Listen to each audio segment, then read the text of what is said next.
बिस्मिल्लाहिर्रहमानिर्रहीम। अस्सलाम वालेकुम। मैं हूं अक्सा तारिक। इस ट्यूटोरियल में हम सीखने जा रहे हैं मशीन लर्निंग। इसमें हम डिफरेंट एल्गोरिथम्स पे काम करेंगे और उसके अलावा हम लोग मशीन लर्निंग का इंट्रोडक्शन देखेंगे। सबसे पहले हम लोग मशीन लर्निंग का इंट्रोडक्शन देखते हैं। मशीन लर्निंग है क्या? हम अपनी डेली लाइफ में प्रोबेबली डजन्स ऑफ टाइम जो है मशीन लर्निंग के एल्गोरिथम्स के जो प्रोजेक्ट्स हैं वो यूज़ करते हैं। हमें नहीं पता होता कि हम लोग जो काम कर रहे हैं या चीज़ें देख रहे हैं वो मशीन लर्निंग पे डिपेंड करती हैं। लाइक अगर हम देखें कि अगर जब हम लोग गूगल पे कुछ सर्च करते हैं वो जो हमें रिकमेंडेशन दे रहा होता है वो भी मशीन लर्निंग है।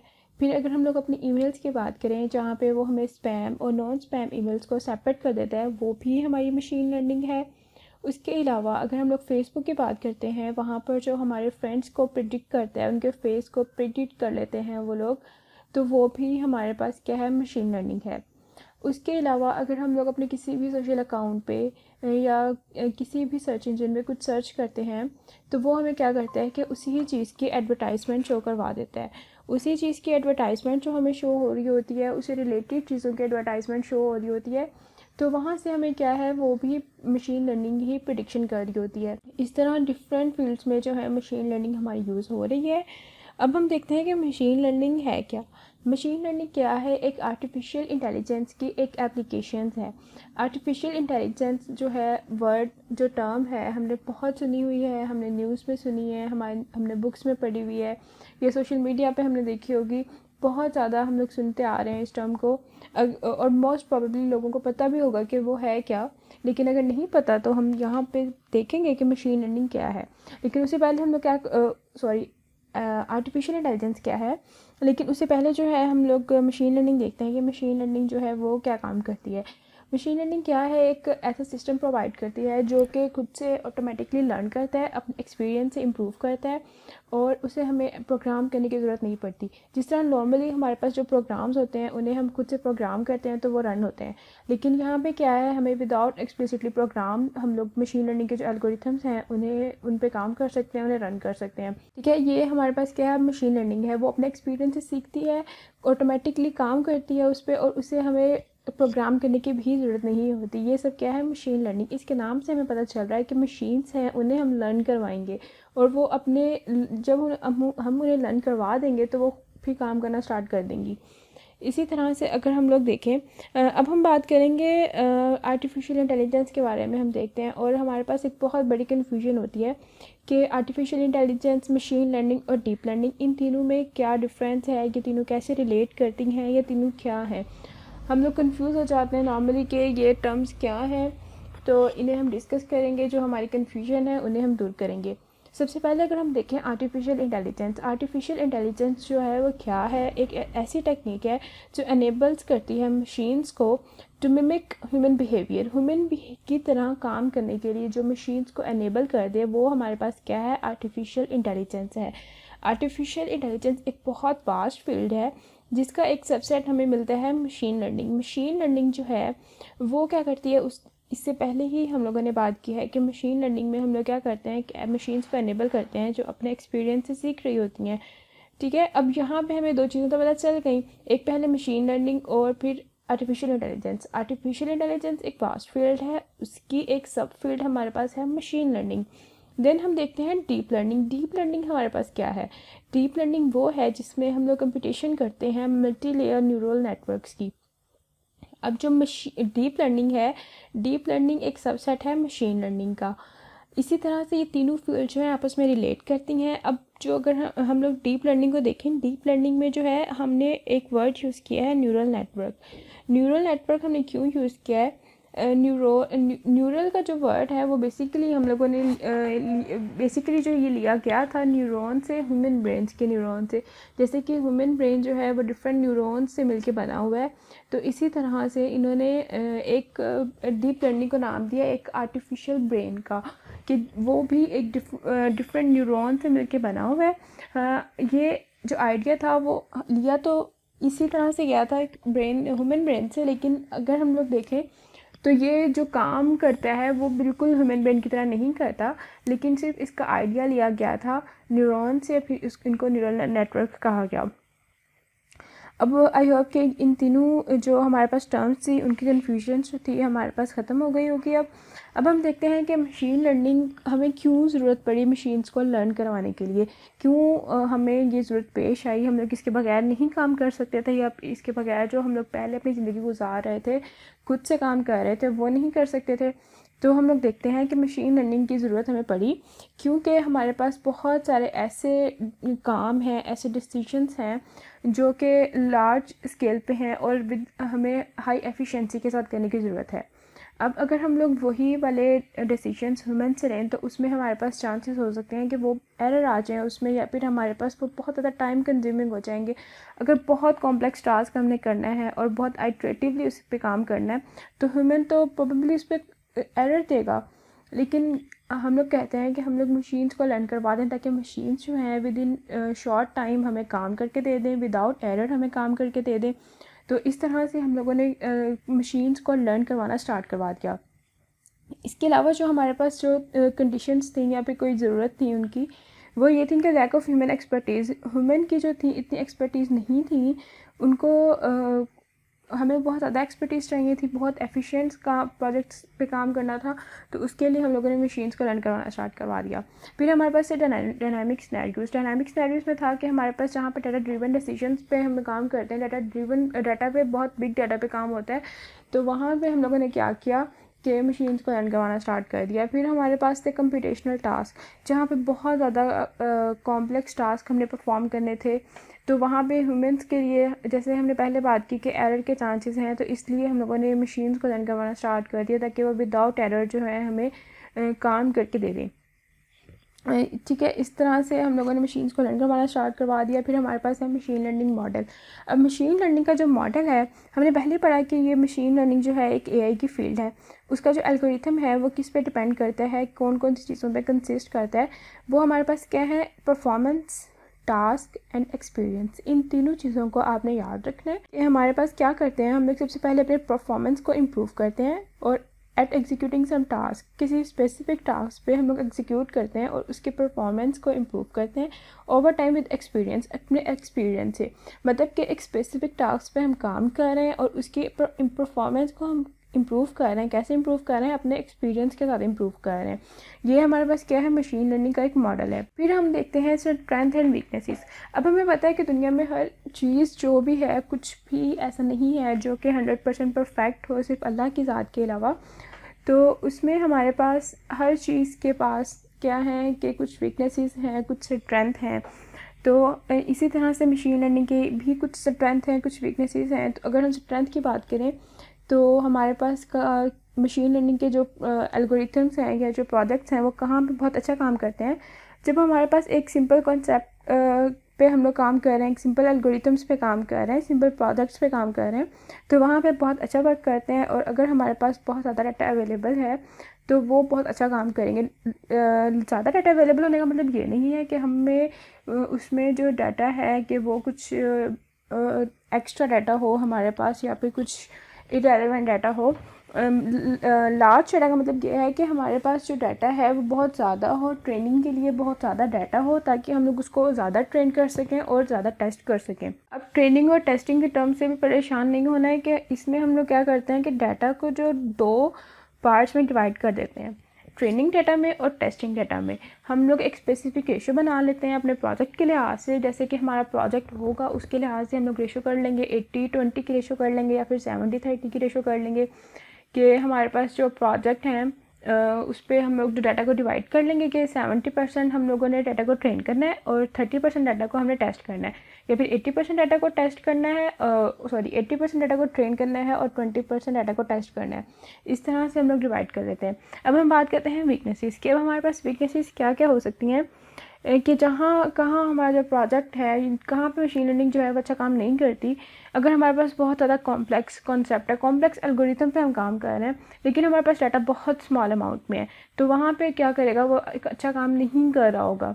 अगर हम लोग कॉम्प्लेक्स एल्गोरिथम्स पे काम करेंगे तो हमें डाटा भी ज़्यादा चाहिए होगा, ताकि हम लोग डाटा को ज़्यादा से ज़्यादा ट्रेन कर सकें, ज़्यादा से ज़्यादा उसको टेस्ट कर सकें। देन हमारे पास क्या है, it is asked to perform on a new type of data. अगर हम कहीं न्यू टाइप ऑफ डाटा पे काम करें तो वहाँ पे भी अच्छा काम नहीं करेगा। हमने पहले बात की ट्रेनिंग और टेस्टिंग डाटा की।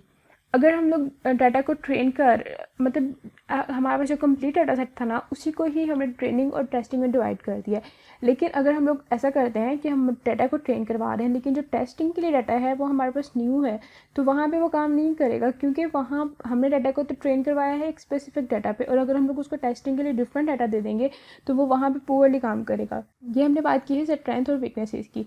अब हम देखते हैं मशीन लर्निंग के जो प्रोजेक्ट्स हैं उनके हमारे पास कौन कौन से की स्टेप्स हैं मशीन लर्निंग के प्रोजेक्ट्स पे काम करने के लिए। तो हमारे पास कौन कौन से स्टेप्स हैं। सबसे पहले कलेक्ट डाटा। सबसे पहले हम लोगों ने क्या करना है, डाटा को कलेक्ट करना है। अब डाटा को कलेक्ट कैसे करना है, डाटा हमें कहाँ से मिलेगा, तो इसमें हम बात करते हैं डाटा को। अगर हम बात करें मशीन लर्निंग के मॉडल्स की, तो वो हमें पता है कि हमारे पास रियल लाइफ के मॉडल्स हैं, रियल लाइफ के एग्जांपल्स हैं। कोई भी हमारे पास इमेजिनेशन पे हम लोग काम नहीं कर रहे हैं, हमारे पास रियल वर्ल्ड में जो एग्जांपल्स होंगी रियल वर्ल्ड के प्रोजेक्ट्स पे काम कर रहे हैं, तो ऑब्वियसली हमारे पास जो डाटा होगा वो भी रियल वर्ल्ड का होगा। तो डाटा जो है वो हम लोग कैसे कलेक्ट कर सकते हैं, ह्यूमन बिहेवियर से, अपने इन्वायरमेंट से कलेक्ट कर सकते हैं। अब अगर आपके पास, ये डिपेंड करता है आपके मॉडल पे, आपके प्रोजेक्ट पे। अगर आपके पास कोई बहुत छोटा सा प्रोजेक्ट है, आप लोग जस्ट प्रैक्टिस के लिए काम कर रहे हैं, या फिर कोई ऐसा प्रोजेक्ट पे काम कर रहे हैं जिसका डाटा ऑलरेडी अवेलेबल है, हो सकता है वो आपके इंटरनेट पे अवेलेबल हो, आपके किसी फ्रेंड के पास हो, तो आप लोग वहाँ से डाटा ले लें। टाइम वेस्ट करने की बजाय कि आप लोग खुद से डाटा कलेक्ट करें, और वो डाटा पहले से भी अवेलेबल था, उस पर भी काम हो सकता था, तो आप उसी पे काम कर सकते हैं अपने डाटा जो ऑलरेडी अवेलेबल है। लेकिन अगर आपके पास कोई डाटा अवेलेबल नहीं है, आप किसी अपनी कंपनी पे मशीन लर्निंग का काम स्टार्ट किया है, आपने यहाँ पे कुछ न्यू प्रोजेक्ट स्टार्ट कर रहे हैं, आपको डाटा चाहिए, तो उसके लिए आप खुद से कलेक्ट कर सकते हैं। या फिर अगर आपके किसी फ्रेंड के पास या कहीं किसी कंपनी के पास डाटा ऑलरेडी अवेलेबल है, और हो सकता है कि वो डाटा सेल कर रहे हो, तो आप मेंबरशिप पर डाटा ले सकते हैं उनसे। तो इस तरह से 2-3 तरह से जो है हम लोग अपना डाटा कलेक्ट कर सकते हैं। फिर हमारे पास है ट्रेन मॉडल। अब डाटा को हमने करना है ट्रेन। अब हम लोगों ने सबसे पहले डाटा कलेक्ट कर लिया, अब हमने देखना है कि उस डाटा पे कौन सा एल्गोरिथम जो है हमारा सूटेबल है। हम लोगों ने अपना एल्गोरिथम सूटेबल जो भी हुआ उसको चूज़ कर लेना है, और उस एल्गोरिथम पे हमारा जो डाटा है उसको ट्रेन करेंगे। आइटरेटिवली हम उसको ट्रेन करते रहेंगे जब तक हमें वो गुड रिजल्ट नहीं देगा। फिर हम लोग क्या करेंगे, अपने मॉडल को डिप्लॉय कर देंगे, अपना डाटा को उसका आउटपुट चेक करेंगे कि वो हमें सही आउटपुट दे रहा है या नहीं दे रहा। अगर तो हमें वहाँ पे कोई एरर देता है या कोई प्रॉब्लम आती है, तो हम लोग अपने डाटा को क्या करेंगे, अपने मॉडल को अपडेट करेंगे, उसको मेंटेन करेंगे और दोबारा से डिप्लॉय कर देंगे। इस तरह से जो है कि हम लोग अपने की मशीन लर्निंग के जो प्रोजेक्ट्स हैं उनको मेंटेन कर सकते हैं, उनको उन पे काम कर सकते हैं। ठीक है। उसके बाद अगर हम बात करते हैं मशीन लर्निंग एप्लीकेशंस की। मशीन लर्निंग का एप्लीकेशन जो है बहुत ज़्यादा है, बहुत वास्टली ग्रोइंग टेक्नोलॉजी है ये हमारे पास, और रियल वर्ल्ड में हमारे पास ढेरों इसकी एग्जांपल्स मौजूद हैं। कुछ एग्जांपल्स जो हैं हम उन पे देख लेते हैं। वो हमारे पास क्या है, इमोशन एनालिसिस हैं, सेंटिमेंट एनालिसिस हैं। इन पे हम लोग अगर डिफरेंट आप लोगों ने एप्लीकेशंस देखी होंगी जो इन पे काम कर रही हैं। फिर फ्रॉड डिटेक्शन है। फ्रॉड डिटेक्शन अगर आप देखें तो कि जैसे कि अगर आप बैंक ट्रांसफ़र देखें, मतलब बैंक अकाउंट में अगर आप मनी ट्रांसफ़र करते हैं, कोई स्पेसिफिक पर्सन है जो कि स्पेसिफिक अमाउंट में, एवरेज अमाउंट में बैंक में जो है मनी ट्रांसफ़र करता है, लेकिन किसी टाइम पे वो बहुत ज़्यादा अमाउंट जो है, लार्ज अमाउंट में मनी ट्रांसफ़र कर रहा है, तो ऑब्वियसली उसको डिटेक्ट कर लेगा कि कहीं ना कहीं कोई प्रॉब्लम है कि इतनी सारी अमाउंट में से क्यों ट्रांसफ़र किया है। तो वहाँ पर जो है हम लोग फ्रॉड डिटेक्शन कर सकते हैं, स्टॉक मार्केट में एनालिसिस कर सकते हैं, स्पीच रिकॉग्निशन कर सकते हैं, ऑब्जेक्ट रिकॉग्निशन कर सकते हैं, वेदर फॉरकास्टिंग एंड प्रेडिक्शन है, recommendation of products in online shopping है। हम लोगों ने पहले ही बात की थी कि रिकमेंडेशन हमें जहाँ पे भी सोशल मीडिया पे या किसी भी अकाउंट पे हमें मिल रही होती है, या फिर हम लोग सर्च इंजन पे हमें जो रिकमेंडेशन मिल रही होती है, वो सब उन सब के पीछे जो है मशीन लर्निंग काम कर रही है। ये डिफरेंट एप्लीकेशंस थी हमारे पास। अब हम बात करते हैं मशीन लर्निंग के मेथड्स की। अब मशीन लर्निंग के जो है डिफरेंट एल्गोरिथम्स, टेक्निक्स हैं उसकी, और डिफरेंट मेथड्स हैं जो कि हमारे रियल लाइफ प्रॉब्लम्स के जो मॉडल्स हैं उन्हें बिल्ड करने में हेल्प करते हैं। हमारे पास जो बेसिक जो कैटेगरी हैं वो कौन कौन सी हैं, 3 कैटेगरी हैं हमारे पास: supervise learning, unsupervise learning and reinforcement learning. इनको हम लोग डिटेल में बात करते हैं। सबसे पहले हमारे पास है सुपरवाइज लर्निंग।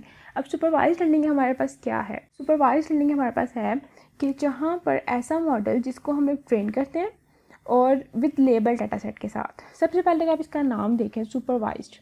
सुपरवाइज से ही आपको पता चल जाता है कि किसी न किसी सुपरविजन पे काम कर रहा है, इसको कहीं ना कहीं हमें सुपरवाइज करना पड़ रहा है। ठीक है, तो यहाँ पे सबसे पहले हमें पता चला कि हमें इसको सुपरवाइज करना है। और दूसरा इसमें क्या है कि हम लोग डाटा को लेबल डाटा सेट देते हैं।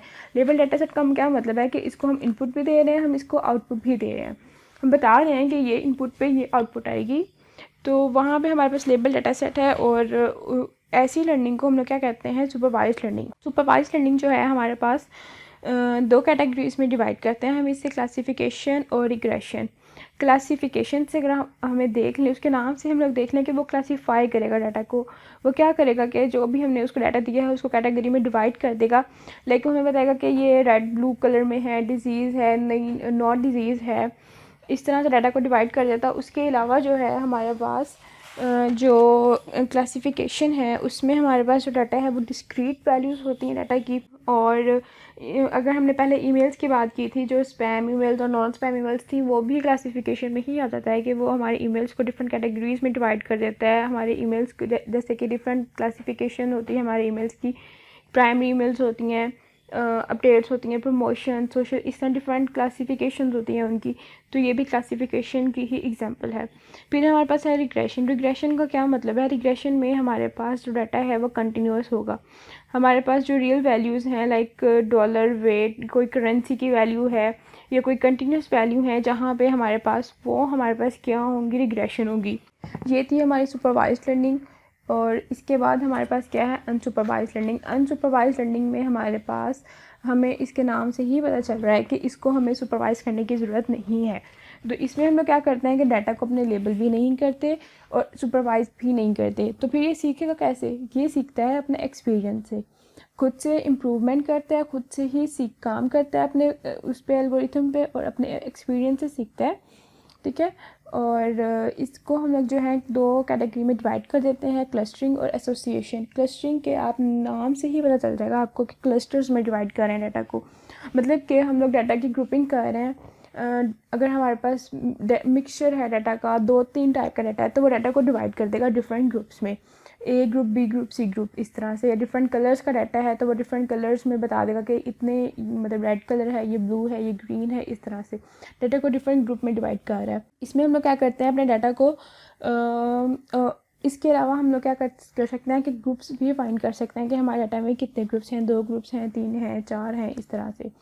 फिर हमारे पास आ जाती हैं एसोसिएशन। अब एसोसिएशन का, जैसे कि एसोसिएट से निकला है ये वर्ड, तो एसोसिएशन में वो क्या करेगा कि हमारा जो डाटा है उसकी जो भी उससे रिलेटेड डाटा होगा वो हमें बता देगा। जैसे कि अगर हम लोगों ने कोई घर ख़रीदा है तो वो हमें बता देगा, उसकी रिकमेंडेशन देने लग जाएगा कि अगर किसी ने घर ख़रीदा है तो बहुत ज़्यादा प्रोबेबिलिटी है कि वो न्यू फर्नीचर ख़रीदेंगे, न्यू चीज़ें ख़रीदेंगे। तो इस तरह से जो इस तरह के एल्गोरिथम्स हैं वो हमारे एसोसिएशन में जाते हैं। ये हमारी थी अनसुपरवाइज्ड लर्निंग। फिर हमारे पास आ जाता है रीइंफोर्समेंट लर्निंग। अब रीइंफोर्समेंट लर्निंग की अगर हम बात करते हैं तो हमारे पास एक मशीन लर्निंग का ऐसा एरिया है जिसमें ना ही तो हम उसको सुपरवाइज़ करते हैं और विदाउट सुपरवाइज वाला भी कोई बात नहीं है इसमें।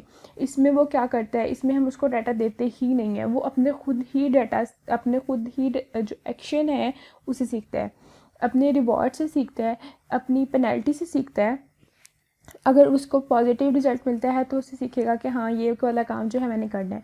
अगर उसको वो नेगेटिव कुछ एक्शन लेता है तो वो उसको पता चल जाएगा कि ये वाला एक्शन मैंने नहीं करना। जैसे कि अगर हम लोग अपनी रियल लाइफ में देखेंगे, जैसे छोटे बच्चे होते हैं, वो जब बहुत छोटे होते हैं उन्हें नहीं पता होता उन्होंने कैसे काम करना है, कैसे सीखना है, तो वो अपने जो पेनल्टी और रिवॉर्ड है उधर से सीखते हैं।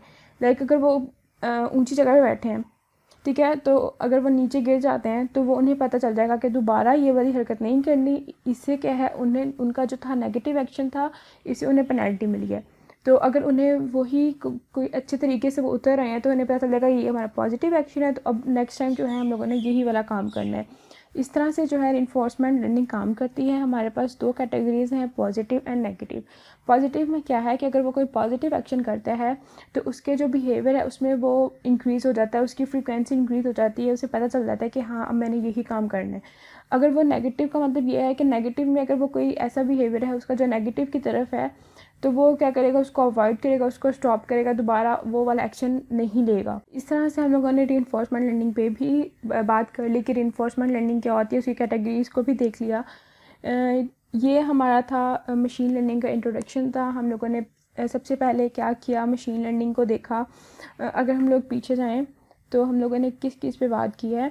सबसे पहले हमने देखा मशीन लर्निंग क्या है, फिर हम लोगों ने जो हमारे पास कंफ्यूजन होती है मोस्टली लोगों को कि एआई में, मशीन लर्निंग में, डीप लर्निंग में, तो उस पर हमने बात की। फिर हमने बात की कि मशीन को हमने लर्न ही क्यों करवाया, हमें क्यों ज़रूरत पड़ी है उसको लर्न करवाने की। फिर हमने अपना मशीन लर्निंग मॉडल्स देखे, फिर हमने उनकी स्ट्रेंथ और वीकनेसेस देखी। फिर हमने बात की मशीन लर्निंग प्रोजेक्ट्स पे कि उनके कौन से की स्टेप्स हैं जिस पे जो है हम लोग अपने प्रोजेक्ट को बना सकते हैं। फिर उसकी एप्लीकेशंस देखी हमने, मेथड देखे कि डिफरेंट मेथड्स हैं हमारे पास। फिर उन मेथड्स को हमने डिटेल में डिस्कस किया। सुपरवाइज लर्निंग थी, उनकी डिफरेंट टाइप्स को हमने डिस्कस किया। फिर अनसुपरवाइज लर्निंग थी, उसकी कैटेगरीज को डिस्कस किया। फिर इन्फोर्समेंट लर्निंग थी, उसकी कैटेगरीज को डिस्कस किया।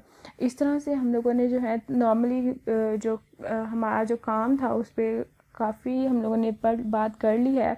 आई होप कि अब आप लोगों को समझ आ गई होगी, आप लोगों को पता चल गया होगा कि मशीन लर्निंग क्या है, आर्टिफिशियल इंटेलिजेंस क्या है, इसमें किस किस तरह से काम होते हैं, क्या क्या मेथड्स हैं, क्या क्या एल्गोरिथम्स हैं उसके। फर्दर भी हम लोग जो हैं अपने जो सुपरवाइज्ड, ज़्यादातर अगर हम देखें जो सुपरवाइज्ड लर्निंग है ना वो ही यूज़ हो रही है, उसी पे ही हम लोग अभी तक काम कर रहे हैं। इन्फोर्समेंट लर्निंग पे बहुत कम काम हो रहा है, अनसुपरवाइज्ड लर्निंग पे भी कम हो रहा है, अनसुपरवाइज्ड पे सबसे ज़्यादा हो रहा है। तो हम लोग कुछ एल्गोरिथम्स पे काम करेंगे, कुछ देखेंगे उनके एल्गोरिथम को रियल लाइफ में, उनकी रियल लाइफ का डाटा लेकर देखेंगे कि वो किस तरह से वर्क करते हैं, और इंशाल्लाह हम उन पे काम करेंगे। और आई होप कि आप लोगों को समझ आ गया है। अगर आप लोगों को कोई क्यूरी है, कोई क्वेश्चन है, तो मुझे ईमेल कर सकते हैं, कमेंट कर सकते हैं। अगर मेरी वीडियो आपको अच्छी लगी है तो इसको लाइक करें, शेयर करें अपने फ्रेंड्स के साथ, और मेरे चैनल को सब्सक्राइब करें। Thank you so much. अल्लाह हाफिज़।